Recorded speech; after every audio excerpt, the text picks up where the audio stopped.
Radja en Delhi binnen nog hieltijd van slag en lieten haar het liefst net zien.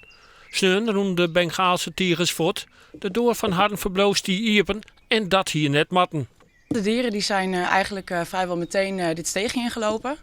Het steeg is doodlopend, dus dat was voor ons eigenlijk heel, een hele goede plek eigenlijk, omdat we ze op deze manier in konden sluiten. Dus wat ze ook hebben gedaan is, ze zijn met de auto het steegje ingereden om de dieren in te sluiten. En toen hebben ze eigenlijk via een muurtje hebben ze de dieren verdoofd. Ze joggen de leef uit en hebben zelfs een zekere aardbeheersfactor. Maar dat is de boetenkant, want van binnen ze echt wel wild. Ze zien er, van een afstandje zien ze er eigenlijk vrij zacht uit eigenlijk, maar het blijven wilde dieren. En wat we vooral merken met bijvoorbeeld voeren, is dat er echt wel een wild dier in schuil zit. Dus het blijft een gevaarlijk roofdier, wat natuurlijk ook mensen aan kan vallen. Intussen binnen de meiwerkers van Velida bijkom van alle hectiek.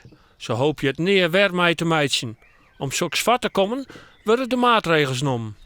We hebben hier zeker een aantal dingen van geleerd. Wat we ook bijvoorbeeld gaan doen is de veiligheidszones kleiner maken. We gaan meerdere compartimenten maken, zodat het mocht er ooit een keer zo'n situatie weer plaats gaan vinden, dan is het voor ons nog makkelijker om de dieren in te sluiten.